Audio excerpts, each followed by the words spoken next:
If weighted dips hurt your sternum or shoulders, but you really want to do them for the time-proven muscle and strength gains, then you've come to the right place.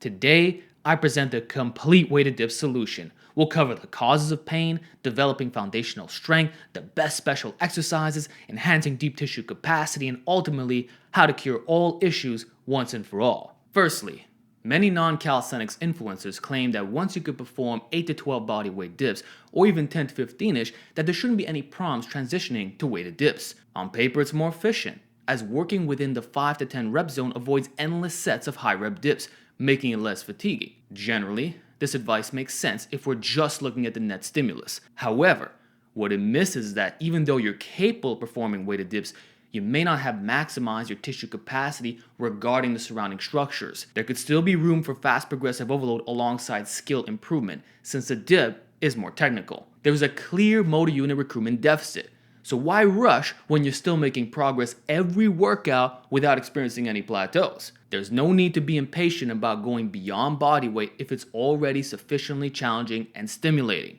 Most notably, maximizing the strength of the sternum, serratus, and anterior delts and pecs would require you to dip as low as humanly possible, working in the most difficult range for an extended period of time. This likely involves pausing and performing higher repetitions to build a real foundation. That said, this approach is often abandoned once a basic 90-degree angle in a traditional rep range is achieved, which, let's be honest, 9 out of 10 lifters do. They are not performing ass to grass dips. They struggle with level 1 dips at the beginning of the hypertrophy rep range and then transition into loading them using the same subpar form just because it's possible. But in doing so, many opportunity gains are left on the table, gains that are also essential for long-term injury prevention. What I'm saying is, the bodyweight dip was not mastered. It was quickly discarded when gains were already optimal. This is a big mistake that you won't see in the calisthenics world. Going weighted should be the last step, or the second last if endgame is just psychotically difficult or not feasible for rep work, like in the case of one-arm pull-ups for reps or impossible dips for triceps. So it's not the immediate next step after becoming good enough at the most basic style. So if you can do 12 touch-and-go dips with a normal tempo instead of strapping on plates, consider these options, all of which are interconnected. Higher reps, pausing, slower tempo, and more range of motion. Let's dive into these further. For higher reps, it's important to note that the hypertrophy rep range generally falls between 5 and 30 reps, assuming a high proximity to failure. Technically, the range is broader, like 4 to 35 or 4 to 50, but that assumes you have crazy work capacity and pain tolerance to sustain high effort with high fatigue. Contrary to popular belief, high reps are more fatiguing and harder to recover from. So there's a range where it simply doesn't make sense to keep adding reps. And this is likely the same range that applied to push-ups before you first put on a backpack. Chances are, you were able to bang out somewhere between 25 to 50 reps in your first set, and then you realized the reps and burn were excessive, but you made that connection at the appropriate time. And a similar situation applied to pull-ups, just with less reps. So after hitting 15 reps, you quickly figured out that adding plus ones was a hell of a task, and that performance would quickly decline in subsequent sets. All of these realizations were perfectly correlated with the difficulty of the movement. Yet with dips, somehow, you failed to make that connection when the exact same premises apply. What do I mean? Well, the truth is, dips are significantly easier than pull-ups and are about 40 to 50% the strength of your push-ups. So a man who can hit 50 push-ups can probably hit around 20 to 25 dips. So if he were to do a down dip workout starting from number 15, so 15, 14, 13, 12, etc., he'd succeed, accumulating a total of 120 reps. Quite respectable. And I would qualify that as sufficient base strength. That man has every right to add weight. In fact, we can even lower the standard and say that getting a total of 100 dips in a session is end stage beginner. Because in the calisthenics world, technically that number is double. So I'm being very nice here. So the common workout around the world features 10 dips and 10 push-ups supersetted, followed by pull-ups and bodyweight squats. 10 revolutions are considered very basic, meaning you'd have done 100 dips and 100 push-ups. Go to any calisthenics park across the globe, and the average athlete who's been training for just a couple of months, not even a year, can do this. Yet, when we compare lifters who are hitting the first set of 12, second 10, last set 8, that's only 30 total reps. And then they have the audacity to think that they've paid their dues? That they're too good for body weight? What in the actual Guys, this is why your joints hurt. You're too weak to handle a brutal exercise like dips. You need a base. And in my sincere opinion, that's going to be at least 20 to 30 reps for one set. Assuming a body weight between 160 and 200 pounds. This ensures that you have the potential to accumulate enough volume in an efficient rep range without being unprogrammable. Now, some novices will get mad at me for saying that, but calisthenics was my initial background. That's exactly what we see in that world. 20 reps is so comically basic that a random calisthenics athlete at the park would look at you weirdly if he saw you wearing a dip belt. What? You're gonna have 5 to 10 pounds hanging off your waist? Really? Why not just add another rep and clean up your form? The truth is, adding 25 to 45 pounds on day 1 of going weighted is entirely realistic and probable if you build a proper base. Not to toot my own horn, but I was doing 50 dips before ever thinking about buying a weight belt. And I didn't think it was particularly impressive at the time because even a decade ago, that was average on YouTube. You saw a plethora of non-advanced athletes doing that. So we assumed it was normal and didn't bother adding weight. Total rep-wise, we were getting between 250 and 500 reps of presses a session. So that's with the push-ups and the dips. It was run-of-the-mill. Often doing that every other day. Some guys were doing it every day. And you know I'm not spewing nonsense. You've seen my 1,000 rep push-up workouts, my 500 dip workouts, my 73 straight dips, and in a weighted context, 255 for a single and 225 for 5 reps, and 4 plates for 12 reps. What do you think led up to that point? Doing a boatload of high rep dips for a lot of sets. So 12 reps with body weight is not high. You are literally just getting started. Now, I'm not telling you to do slow and controlled cyborg reps of 20 to 30, but it's like absolute load matters, especially on exercises that are generally considered riskier. Think about it. Dips are the only standardized yet simple press that features an extended range of motion. You stretch your pecs and delts more than any bench press and probably any pressing machine at the gym. It exposes your weaknesses and is stable enough, hence the total weighted loads often being similar to a 1 rep max bench. It builds massive pecs, shoulders, and triceps while yielding crazy carryover to most presses and works for minimalist bodybuilder gains. No wonder it's considered the upper body squat. A tough, old school gym that must be respected. And if you're still struggling with body weight, anything can go wrong when you start loading it. From the movement pattern, deep joint angle stress, mini muscles, and connective tissue, rushing into weighted dips, a higher risk, high reward press, is the biggest mistake of all. So the idea that dips are inherently dangerous is false.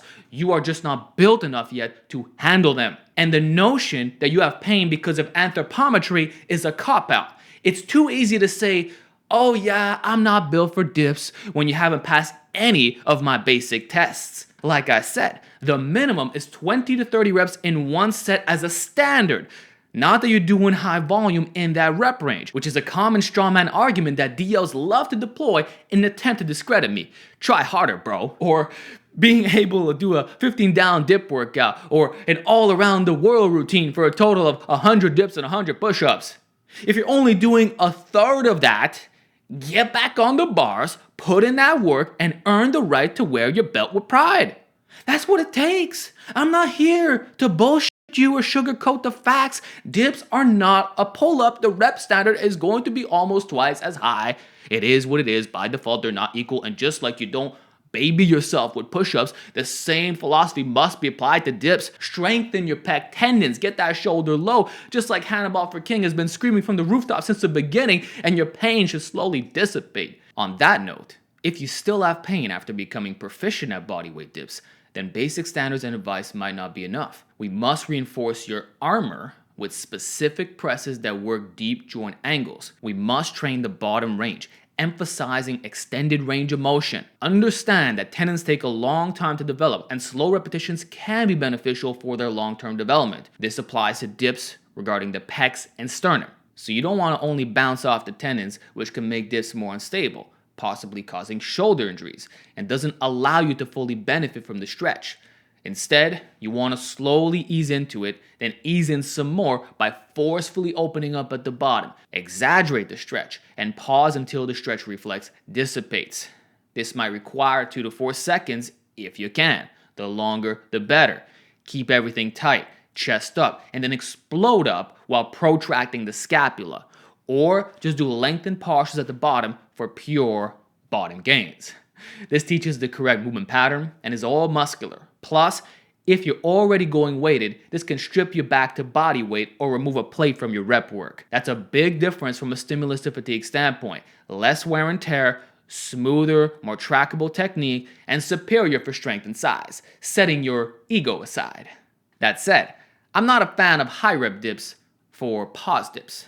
So if you're still doing body weight, I'd rather you slow down to extend the tempo and pauses. At this level, the original rushed standard of 15 reps is actually valid because that set would easily last 90 seconds, which is right about right here. Now, another thing to note is that some influencers say high rep dips take a lot more time to complete, but that's false if done touch and go. Only with sideboard technique is that true, and by the time you are hitting moderate reps, chances are you're strong enough to handle decent weights and would have built adequate tissue capacity to avoid injury. Tempo pause dips will build you from the ground up, correcting all possible movement pattern deficiencies, alongside mobility and joint angle weaknesses in the most vulnerable positions. Continue favoring them even as you get stronger. These could replace touch and go completely and are generally safer. Next, be sure to include accessory work that complements your dips, starting with push-ups, but switch to the deficit version for added weight of stretching. Fully lengthening the anterior delts and pecs is crucial for long-term safety in dips, and deficit push-ups achieve this in a self-limiting manner, allowing you to perform high reps. Deficit push-ups are the only feasible bodyweight press for achieving this unless you're already advanced at dips. This is important because the connective tissues are avascular, which I'll explain later. Now, while you don't need to lock out for pure bottom strength reinforcement, I still recommend it for the serratus activation.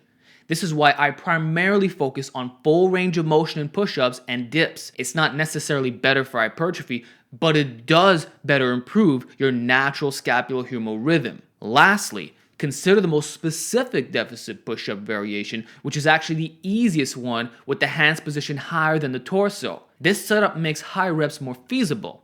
So perform hand-elevated deficit push-ups instead of feet-elevated ones.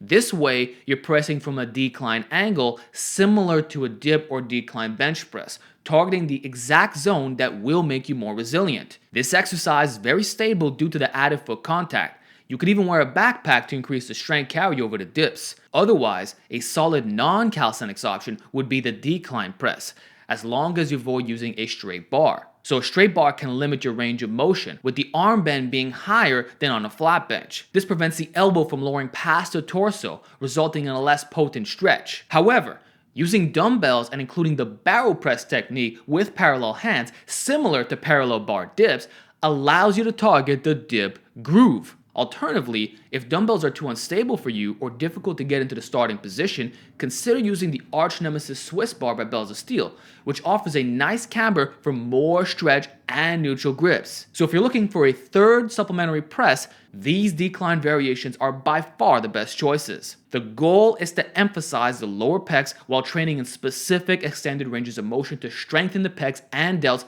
at their end ranges. Now, as a final reinforcement exercise, I highly recommend including the straight arm dumbbell pullover. If your sternum hurts, maybe it's because your thorax muscles are underdeveloped. Maybe it's not just a structural issue. So if you strengthen your rib box, as the old school grades put it, at least hitting 70 pounds for reps, you'd have the necessary tissue capacity to tolerate deep dips because all that area is connected. You need excellent shoulder mobility and you need that deep costal pec strength and ribcage tolerance, which pullovers optimally develop when the arm is fully back. Fun fact, Did you know that John Grimmick would have his beginner clients avoid all pressing, doing pullovers for months until there was base strength, and then introduce benching plus other pec work? The pullover was the foundational lift before dips and bench presses. You had to pay your dues, which modern trainees don't seem to be aware of. So isn't gradual load exposure in hard positions more logical than making a blanket statement that 1 in 4 people don't have the build to dip safely?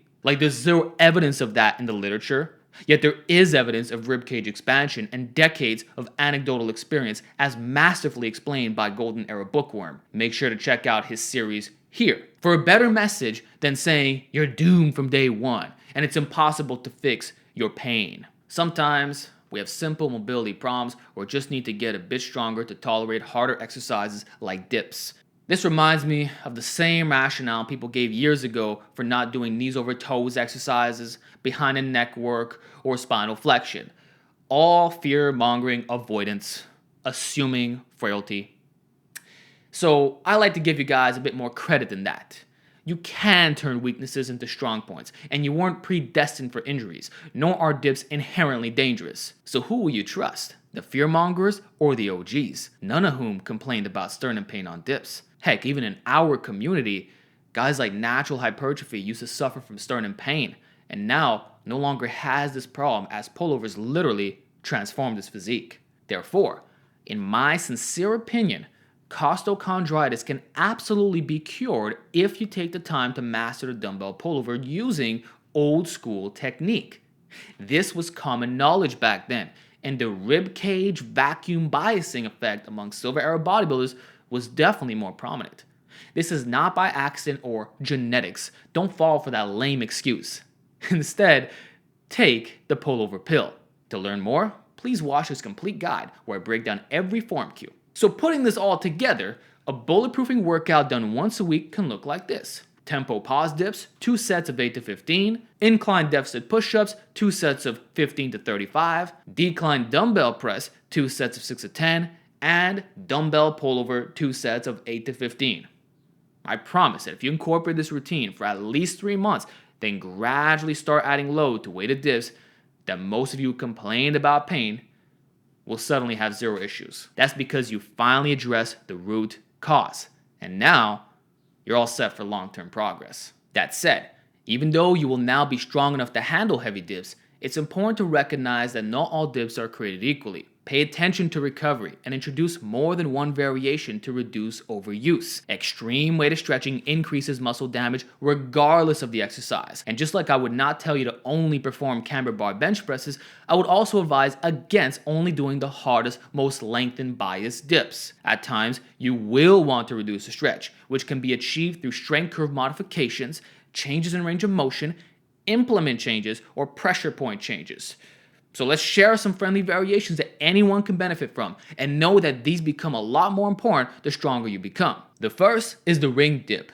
Not only are they so difficult that most people will have no choice but to regress to body weight, which can be milked for a long time and further builds tissue capacity as discussed earlier, but they're also an instant band-aid fix for those who currently have sternum pain. The rings move with you and can be rotated, which perfectly aligns all the joints and pec fibers while slightly changing the pressure points. This makes opening up at the bottom feel much better on the shoulders, and pressing up features a chest squeeze since the rings converge. So because they offer an optimal stretch and squeeze, it's super range of motion with a more balanced resistance profile, thus changing fatigue in the joints and muscles. You're not going to just feel your pecs ripping apart. And the added instability element forces all the mini muscles of the upper back and even the biceps to stabilize more. Plus, there's a natural inhibition of motor unit recruitment, so force production is not as high, making it a naturally self-limiting variation. All stabilizers are forced into overdrive, and the best elements of dumbbell pressing are mixed in with the best elements of bar dips for an all-in-one banger.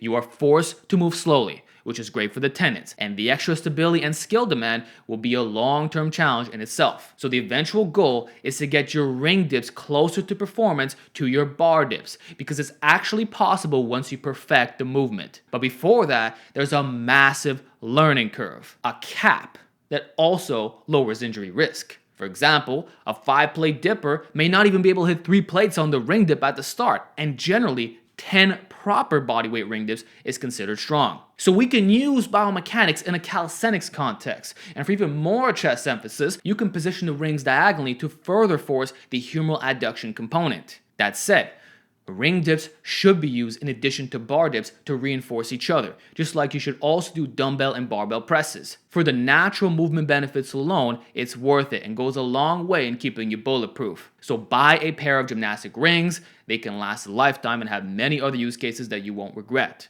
Next, we have partial dips. This is a no-brainer and an easy fix to reduce the stretch at the bottom. However, I do not recommend manual partials unless you're very in tune with your body and can hit a repeatable 90-degree angle or slightly higher on each rep. So the best way to do partial dips is by using a longer chain so that the weight plates hit the floor. You can also lower the dip attachment height in a power rack. Consider this the equivalent of pin presses but for dips. By slowing down the tempo, you won't be bouncing off the floor, which won't throw off your form as lateral shifting can be a problem, and this keeps your ego in check. So you're standardizing each rep through tactile feedback. Now if you want, you can even let the weight stop you, performing a dead dip, which breaks up the eccentric-concentric chain like a deadlift and floor press. Through this collision, the stretch reflexes diminish, so there should be less muscle damage and soreness in your pecs.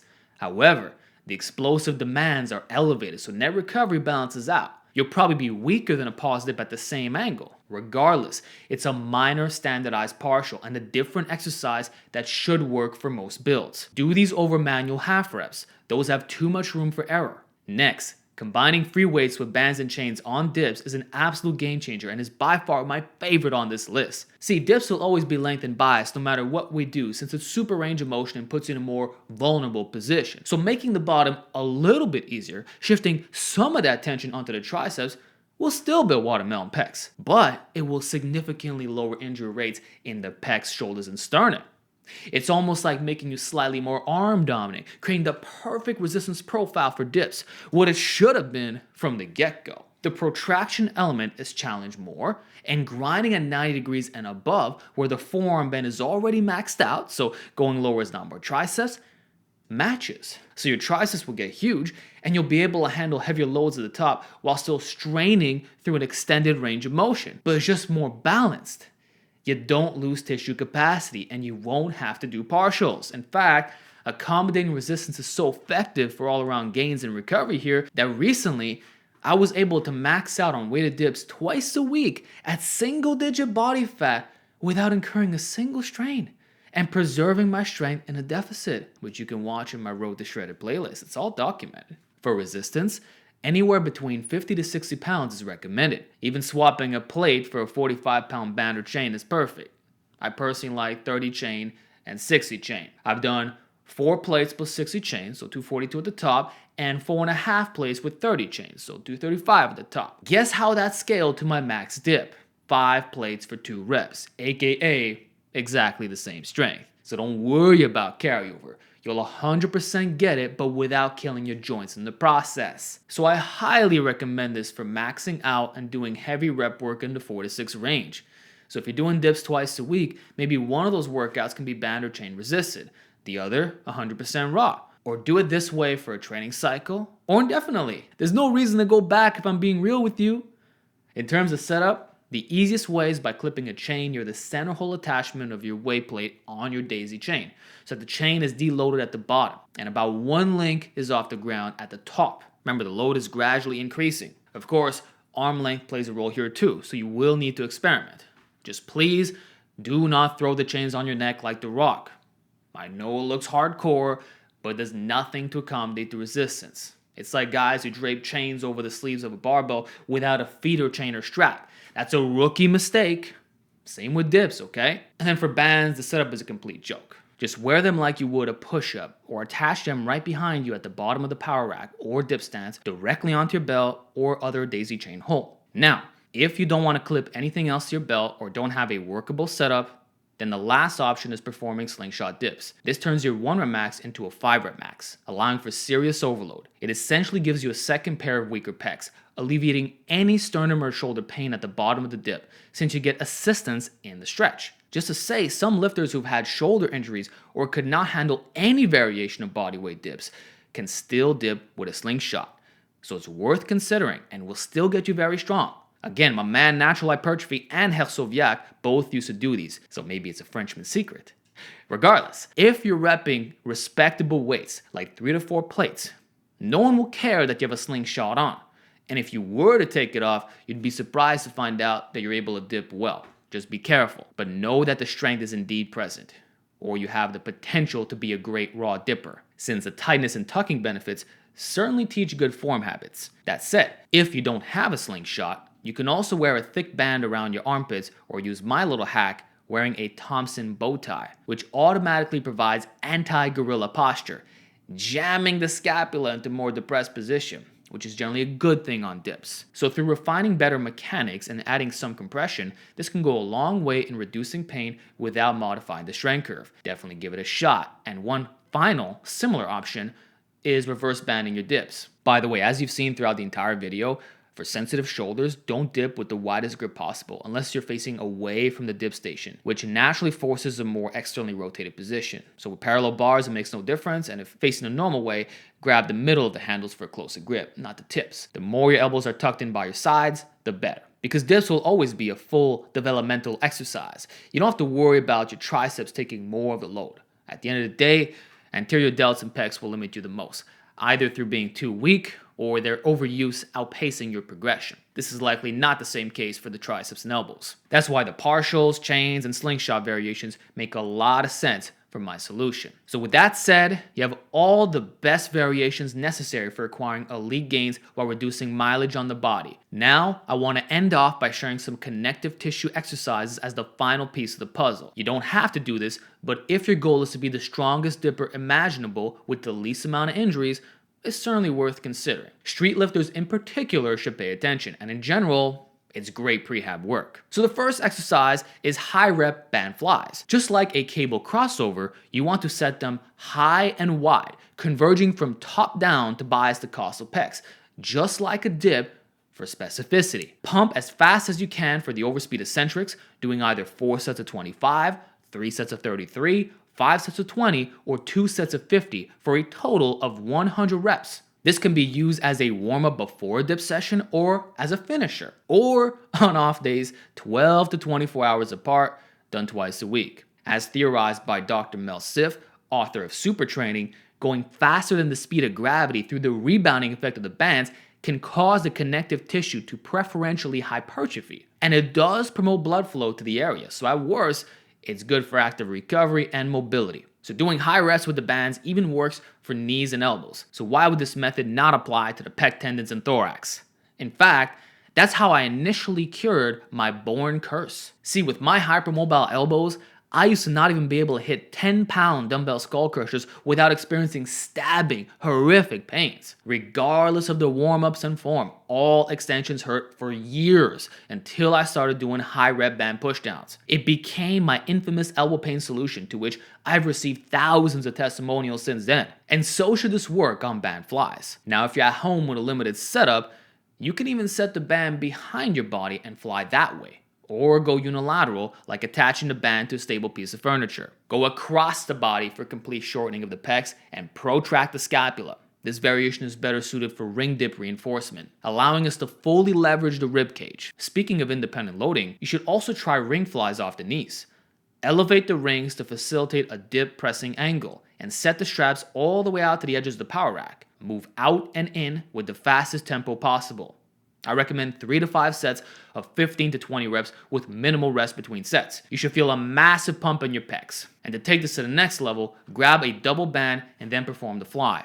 This way, you're getting the movement in but forcing a lot less, making it easier on recovery and allowing you to practically double the reps, which is even better for the connective tissue. We don't want to be limited by muscular strength. Another exercise you might want to try is the band pullover. Attach double bands to the bottom of a power rack and clip any cable attachment for a stable grip. This will finish off the ribcage development and could be considered step 1 before going to free weights. It opens you up like nothing else, and there's tension at the lockout, which forces acceleration and can help you use your lats and chest better in coordination. It's the opposite of slow and controlled breathing pullovers. So mixing in both variations yields the best longevity effect. On a related note, here's a general tip. Since dips are technically a vertical push and we want you to protract your scapula to the top, We should also emphasize maximum scapular movement on pulls. So dead hang repetitions should be your long-term default. And this actually stretches the pecs to the top, as they do have leverage and contribute, plus builds the same specific mobility that pullovers achieve. It also works the neglected lower traps,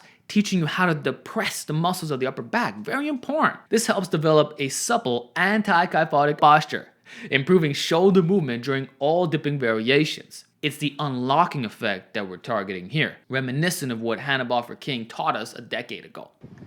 There's no room for injury here. So a key aspect is having a thick upper back. For this, we also want to perform a calisthenics-based horizontal pull for additional stability gains. The best exercise here is the inverted row.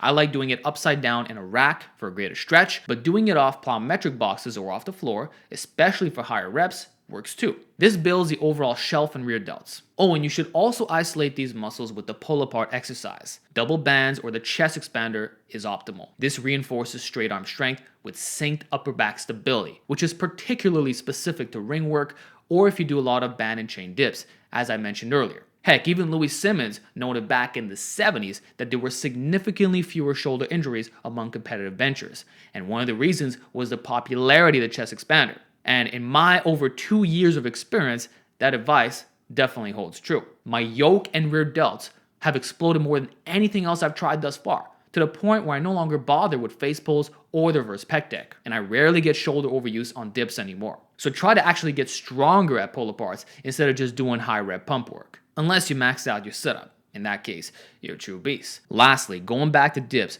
for ultimate specificity, you can try on-band dips, literally as the name implies. I learned about this hardcore variation from Artem Shirokov, who's also a big believer in connective tissue work and regularly does dips with over 300 pounds. So it's legit, even if it looks weird. It's more unstable than ring dips. This is the true bamboo bar chaotic bench substitute for dips, pumped to the point where rep slowdown starts to occur, but do not hit failure. 3 to 4 reps in reserve is about the lowest I would recommend.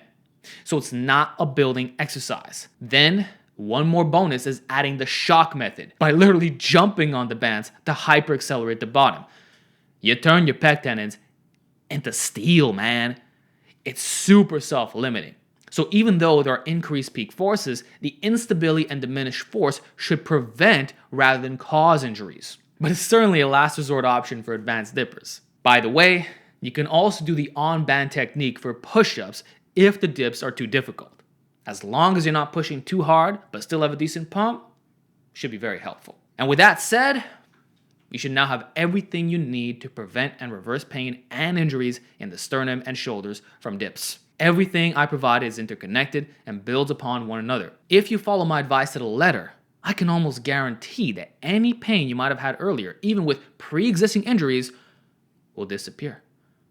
This is the true weighted dip solution. And as of now, it's the best video ever made addressing these problems. And I'll stand by that bold statement. I know that most of you can dip safely and effectively in the long term. That you're not as frail as you think you are. So all you need to do is believe in your potential and try out these free tips today. Please don't skip any steps and share this video with anyone you know who complains about dips being incompatible with their build.